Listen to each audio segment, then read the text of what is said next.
dia Mpanjaka Toera no farany am-Mpanjaka izay nanjaka farany tato mena be.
Ny alina teo tokoa tamin'ny folora sasany alina no nigadina teto Madagasikara atao amin'ny tsanam-piaramanidina ivato ny fiaramanidina nitondra ny kabesony Mpanjaka Toera sy ireo miaramila ny Mpitari-tafika roalahy afaliana no nitsenana sy nanatanterahana ny fomba nandraisana nyty kabeso anreto mahery fo ny Madagasikara ireto araka izao fitondrany maharitra maramarikoto sy zakirakoto mangazy zao.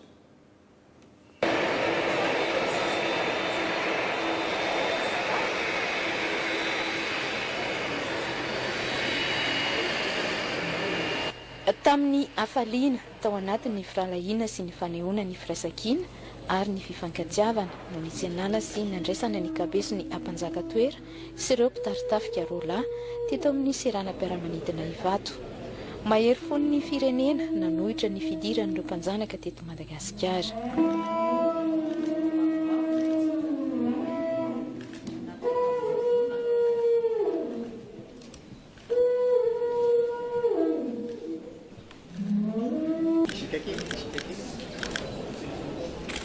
Agna dady, agna ro dady be amena be aby, tonga soa dady, rano tsirby, itsipazanay rano anao toy tany foty, magataky zay, avy soa tanindrazana toy, mandeha moramora dady, miavia soa tsirby, tsy misy akagavakavaky toy fa dady ny Madagasikara, tsy misy olo miadigny eto, tonga soa nareo telo, am-Tanindrazana misy anareo.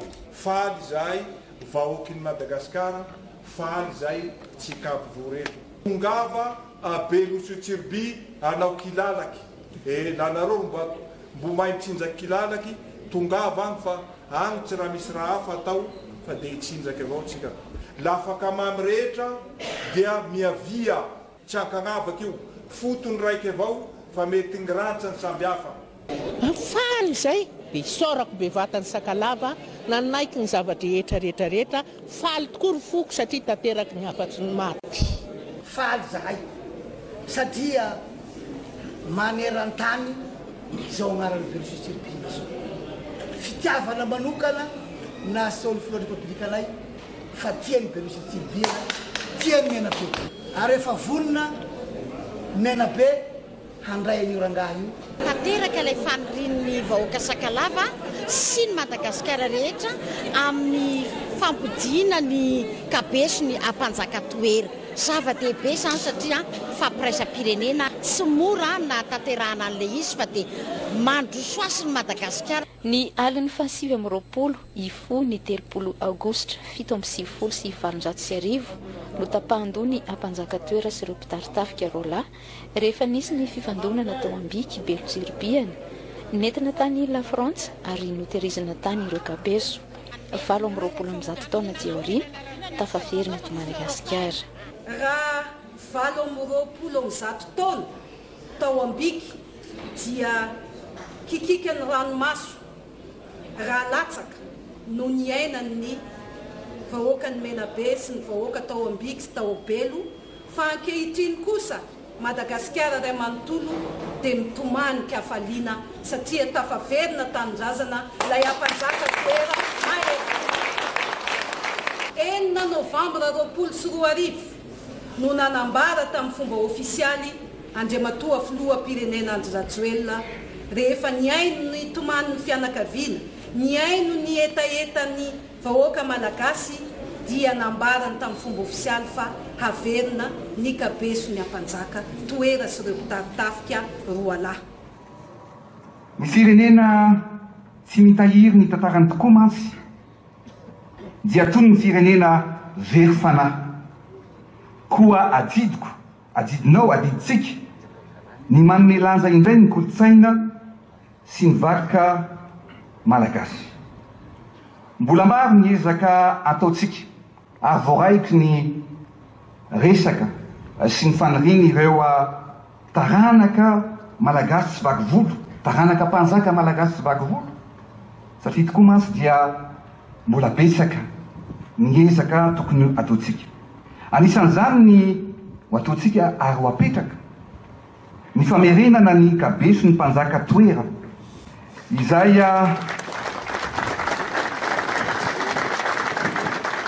ny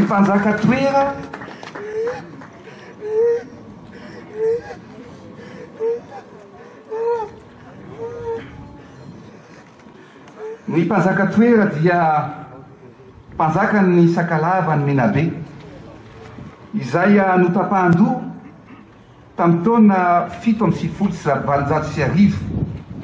ary mbola any amin'ny Muséum d'Histoire de Paris izany kabesona karandoha izany ankehitriny. Ary tsy afaka mamerina ny asiny ny tantarany ireo taranaky ny mpanjaka ny sakalava ny Menabe raha tsy tavaverina An-Tanindrazana izany. Ho ataotsika arapetratsika ny fanahy. Ho ataoko amin'ny teny vahiny, nous allons rétablir l'histoire. Après 128 ans en France et un trajet de plus de 10 000 km, les trois crânes sakalaves sont enfin de retour à Madagascar. À leur arrivée, les précieuses boîtes sont accueillies par un rituel du roi des sakalaves du Menabe, avant de prendre la direction du mausolée d'Amboïtsaïn, un mémorial des nationalistes malgaches, où une cérémonie de retour est présidée par le chef de l'État. Tout le peuple sakalave a fait preuve de courage et de détermination avec leur roi, a montré que lorsqu'on unit nos cœurs et que l'on est persévérant, cela n'est pas vain. Et c'est aussi la raison pour laquelle nous devons être unis dans tout Madagascar. Les sakalaves sont une communauté de plus de 2 millions de personnes originaires de la région du Menabe dans le sud-ouest de l'île. Parmi ces trois crânes, l'un est identifié par Madagascar comme celui du roi Toera, dernier souverain indépendant du royaume sakalave du Menabe, tué par les conquérants coloniaux français à la fin du 19e siècle. Ces reliques étaient jusqu'alors conservées au Muséum national d'histoire naturelle à Paris, aux côtés de centaines d'autres restes humains malgaches. Être sakalave aujourd'hui, je peux regarder les gens dans les yeux dans les yeux. Je suis fier d'un homme qui a donné sa vie pour son territoire. Et n'oublions pas que le Menabe est dans Madagascar. Donc défendre Menabe, c'est défendre Madagascar. Donc je suis fier d'être l'arrière-petit-fils d'un héros. Pendant 4 jours d'hommage, les trois crânes de guerriers vont parcourir le pays avant d'être rendus à leurs descendants.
What's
ny vona niaraka tamin'ny tady namany teo a dia vona miisa 7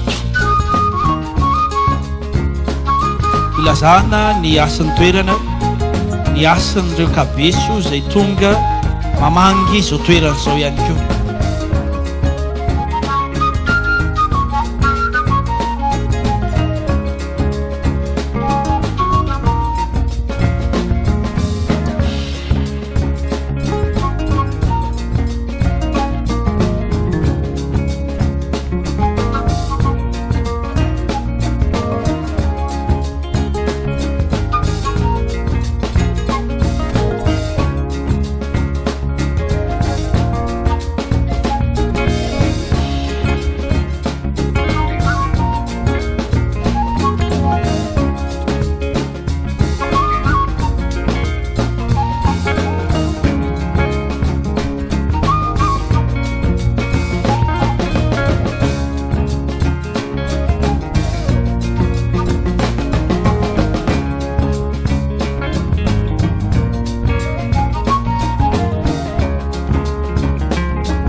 Mpitari-tafika. Efatra amby roapolo amby zato olo mame voninahitra anao andriamatofoloha. 70 avy amin'ny psikôlôjikan'ireo tafika. 9 ny eo amin'ny mpaneva sy ny mpiambina azy. 7 avy amin'ny zandarmaria-pirenena ary 9 ny avy amin'ny tafika malagasy.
Boribory misy andry fito ity no nametrahana azy ampahafantarina antsika kely hoe inona ny hevitra ity boribory misy andry fito ity amintsika malagasy moa ny isa fito dia isa masina ka ireo andro fito ireo dia mampivondrona ny faritany enina miaraka amin'ny firenena iray.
Ho fanamariana izao fahatsiarovana manokana izao dia misy ny takela-bato, misy soratra amin'ny ranom-bolamena atsiarovana manokana ireo mahery fotsika.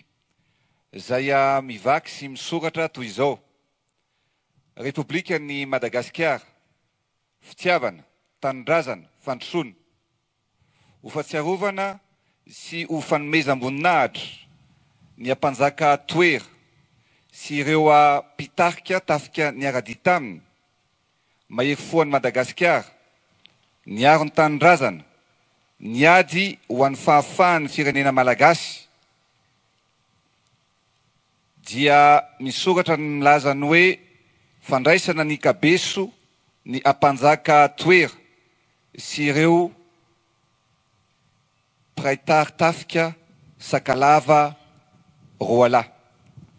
Amin'ny anaran'ny vahoaka malagasy, ny filohan'ny Republikan'ny Madagasikara, Andry Rajoelina, An-Tanindrazana, 2 septambra 2024.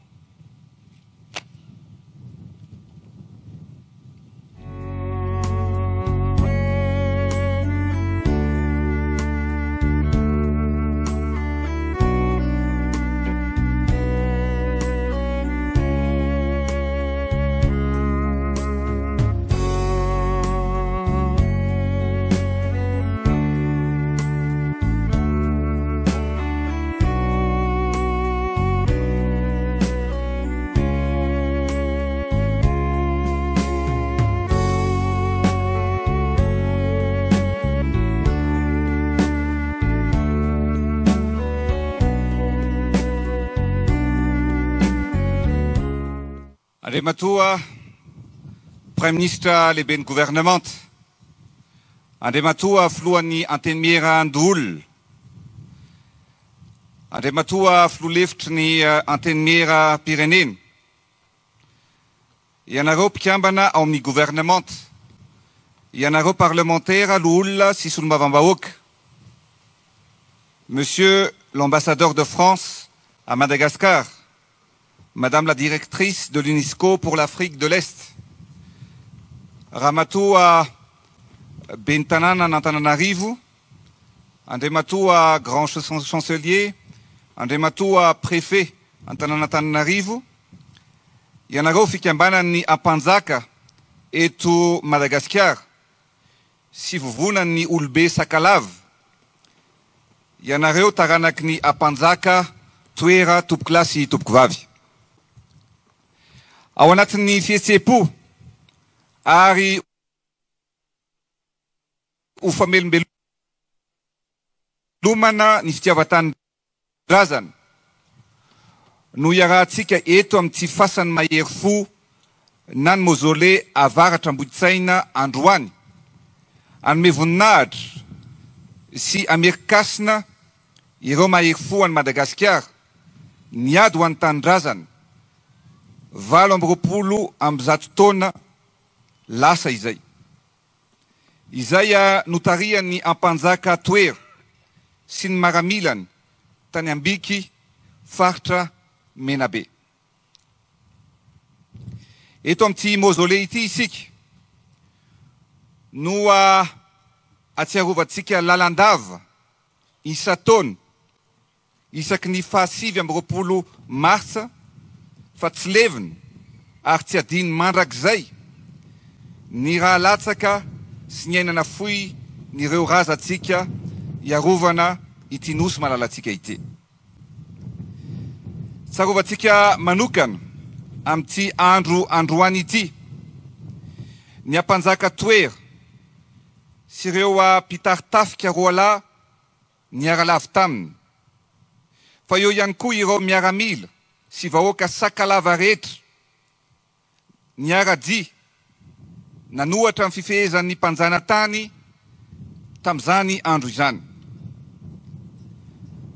Mamelombelona ny fitiavan-tanindrazana ao am-pontsika ny fahatsiarovana ny fanoloran-tena nataon'izy ireo. Ny 9 novambra 2020 raha nitokana ny rovan'ny Madagasikara isika izay efa lasa laveniny fanatsangana indray dia nilaza ampabe-maso nilaza taminareo aho fa tsy maintsy averintsika An-Tanindrazana ny Mpanjaka Toera ary tanteraka izany ankehitriny. Ny tantara tsy fanadiny filazako matetika ny hoe raha tiana azava ny lalana izorana dia mila fantarina ny tantara ny aviny. Tantara tsy hay adinoina ny fikirizana, ny ezaka sy ny fitiavan-tanindrazana nataon'ny Mpanjaka Toera.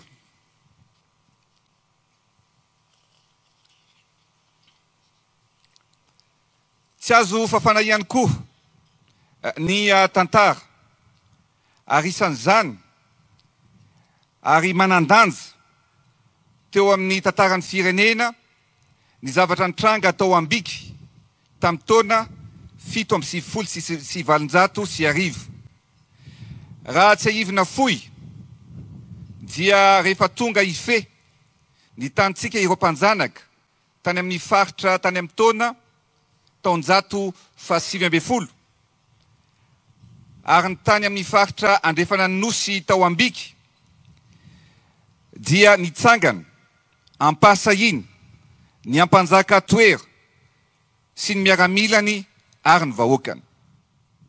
Tsy nanakilembena izy ireo fa nafony izy ireo hatramin'ny eny mihitsy azy ny alin'ny 7 Aogositra ifo 7 Aogositra 770. Tsy tonga foana ny fotoana androany satria 720 taona katroka aty aoriana nitrangana izany tantara izany no miverina Tanindrazana ny tolam-balina izy ireo. Tsarotsika manokana androany ny vahoaka sakalava iray manontolo izay naneo herim-po sy fahavononana niaraka tamin'ny mpanjakany. Izany no profo fa rehefa mivondrona sy miray fo ary ao anatin'ny fikirizana ny malagasy dia manamarina ny ezaka sy ny filofosany rehetra natao ny tantara ankehitriny. Izany koa no tokony ampiray atsika hatrany ankehitriny manerana any Madagasikara. Androany miroso amin'izao famerenana An-Tanindrazana ny tolam-baliny ny mahery fo izao isika mba ahafahany taranaka izy ireo mirehare fa ihany koa mba ampionina ny fonony fianakaviana mandrakizay. Manamafy ihany koa isika ao ampon'ny taranaka mifandimby fa ny fahatsiarovana ny mpitolona ho an'ny Tanindrazana dia tsy maty ao ampo satria adiditsika ny mitahiry ny mampita izany amin'ny alalan'ny fananganana firenena mirindra sy mandroso. Tompoko lahy sy tompoko vavy, mirehatra tsy maty vonoina ny afo ny fitiavan-tanindrazana satria mahery fon'ny Madagasikara ny Mpanjaka Toera. Basy fahavalo no natrehan'izy ireo taloha. Nanao ny fomba rehetra isika ananganana firenena vanina miorina amin'ny firaisapo sy ny fihavanana ao anatin'ny fitiavan-tanindrazana. Toetsaina voninandroso, toetsaina mifatoka amin'ny fitiavan-tanindrazana, toetsaina miady hatramin'ny farany ho an'ny voninahim-pirenena, izany no toetsaina nolovaitsika tamin'ny Mpanjaka Toera sy ireo mahery fo ny firenena. Voamaly isika no nanolotra maroboninahitra ho an'ireo mahery fo ny fanatanjahantena. Naneo tamin'ny malagasy tsy vakivolo ny barea fa ao anatin'ny fikirizana sy ny firaisapo tanteraka no natratraran'izy ireo ny tanjona ambony. Nampamiratra sy nampiavaka ny Madagasikara taty amin'ny kontinanta afrikanina izy ireo. Anio indray kosa isika eto amin'ity toerana manatantara ity dia mirehare isika fa nisy mpanjaka Toera sy ny miaramilany niaro ny firenena niaraka tamin'ireo vahoaka be herim-po. Eto dia mitsodrano ho anareo fianakaviana sy ny taranaka ho tonga soamatsara An-Tanindrazana any ambikany ny tolambaliny izy ireo ary ho tsenaitsika sy ny vahoaka ny sakalava iray manontolo ny mahery fo dia ny Mpanjaka Toera izany. Ry malagasy mpiray Tanindrazana ho anareo taranaka faramandimby ataovy ao posy ao an-tsaina lalandava fa rehefa manana vina isika ary manao ny fomba rehetra anatanteraka izany dia tsy maintsy ho tratra ny tanjona ary tsy maintsy mandroso i Madagasikara. Madagasikara mamiratra sy misongadina, Madagasikara mandroso, Madagasikara mijoro sy manana ny toerana eo amin'ny sehatra rehetra, izany no fanamby efa napetratsika ary tandrona tsy maintsy tratrarina. Iraikitra ao am-potsika ny fahatsiarovana any mahery fo any Madagasikara, ho ela velona ny fifankatiavany ny malagasy tsy vaky volo, ho ela velona ny i Madagasikara misaotra tompoko lahy makasitraka tompoko vavy ho tahinjanahary ho tahin'Andriamanitra isika rehetra.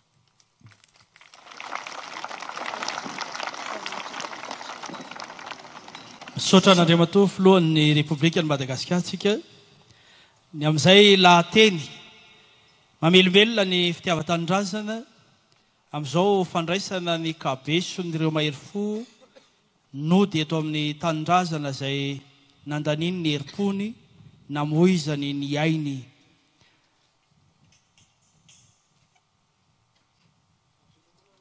Te mirarisoa anao ihany koa izay Andriamantoa filohan'ny Repoblikan'ny Madagasikara amin'ny adidy andraikitra izay saninao ihany koa.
Andiamo a Tuflua, Repubblica Madagasikara. Rombo Cigallet.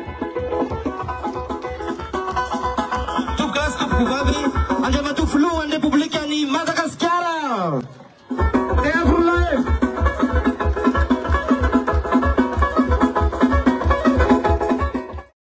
Vao maika hagnamafy an'le fomban-draza sakalava ny fiverenan'ny kabesan'ny Mpanjaka Toera toy. Sagnatria ny vava tsy hoe nigoragora fa somary nanifinify teo. Fa hananiky zao amin'ny fitsanganan'ny mpanjaka hare zao vao maika hiatombo ary hiafantatsy ny fomba sakalava mena be toy.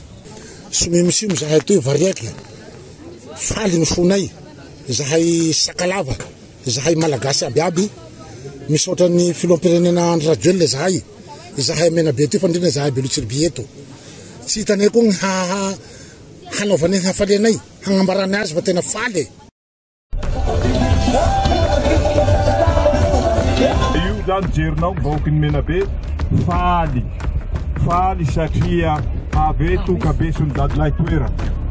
Izay zany ny sinisinia eto zany hoe zay ny faliana eto.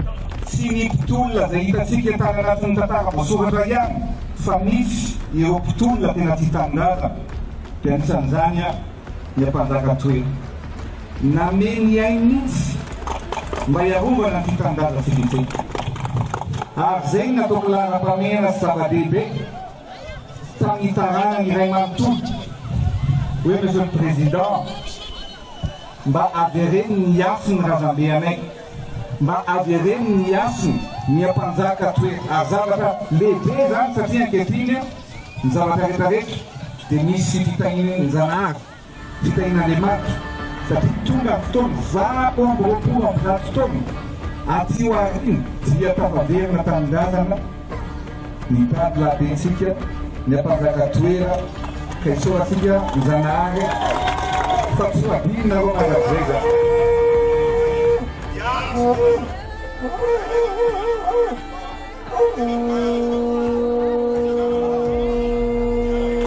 Tsika nareo vahoaka ny be siribina iray manontolo tsika nareo sakalava ary zay zavatra lehibe zay ataontsika androany ary zay natongava eto amin'ity toerana ity. Hampitambatra ny Menabe iray manontolo sady misy fiovana eto amin'ny Menabe zany fahatongava. Ka dia ny tantara tsy afaka adonony be dia be ireo mpitolona zay teto amin'ny firenena fa androany tsika manamarika ny tantara hoe nisy amin'ny Mpanjaka Toera, nisy an'ireo miaramila niaraka taminy, nisy ny vahoaka ny sakalava iray manontolo miako amin'ny firenena miako amin'ny Tanindrazana. Ary zay fitiava-Tanindrazana nanan'izy ireo zay no mbola tohizatsika ankehitriny hoentina mpandrosoana nyity Madagasikara ty. Tsy misy ny zavatra tonga lavatra fa miezaky tsika ary mino fa hifanampy amiko ianareo hiaraka amiko ianareo anao miezaka miara-manindra amin'ny zavatra rehetrarehetra ho ataontsika ho anty firenena teto mbola ka dia ao anatin'izao miverikasina isika ankehitriny miverikasina ny vahoaka ny sakalava iray manontolo ny taranaky ny Mpanjaka Toera iray manontolo fa dia mirary anareo avita soa ary totosatra ny farany ny lanonana rehetra izay atao manodidina an'izany fiverenan'ny kabeso na ny tolambaliny dadilahy Toera izay. Ka dia makipetaka tompokolahy makipelina tompokovavy dia mirakitsoa anareo taranaka bara-mandiry rehetra isaotra ny firenen'Andriamanitra atao.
Ny farany taonjato fahasivy folo dia vanim-potoana ny fiovana lehibe ho an'i Madagasikara.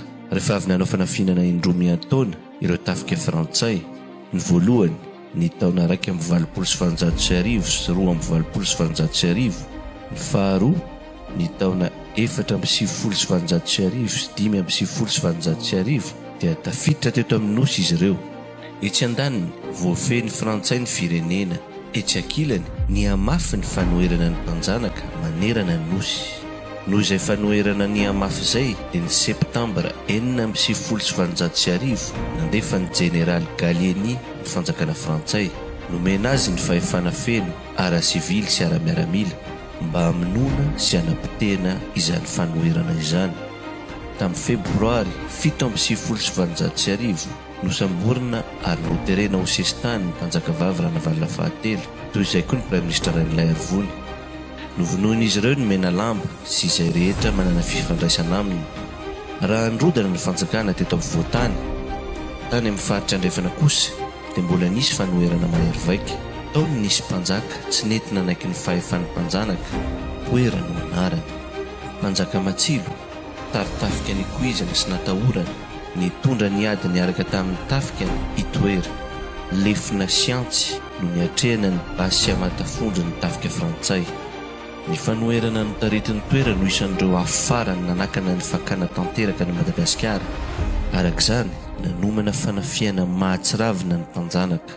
Nalefa ny alin'ny ny tafika notariny lehibe ny état-major commandant Augustin Gérard, irony atao hoe tirailleur sénégalais irony no ankamaroan'ireo tanatin'ny tafika nentin'ny commandant Gérard.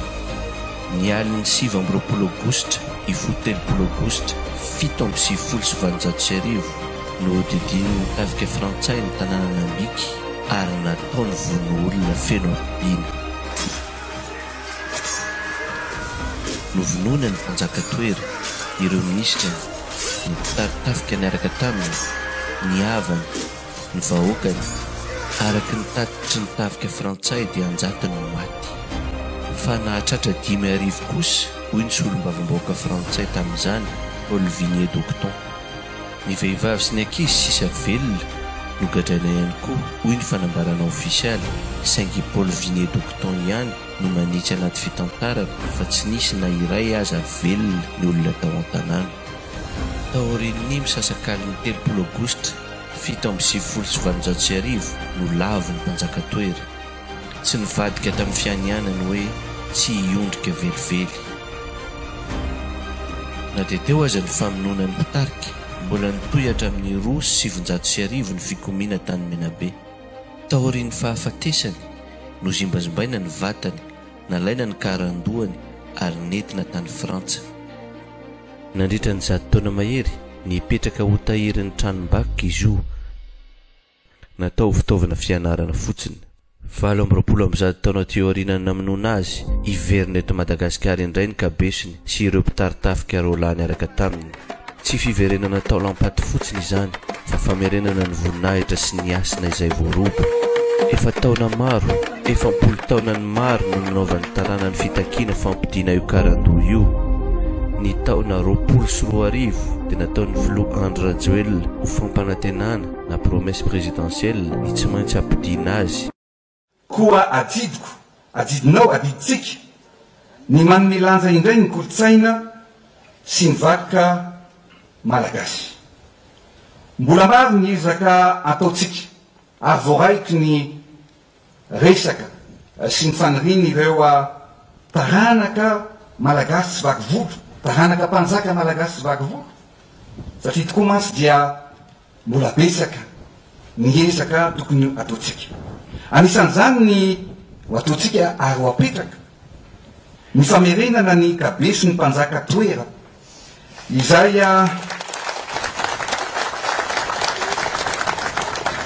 ny Mpanjaka Toera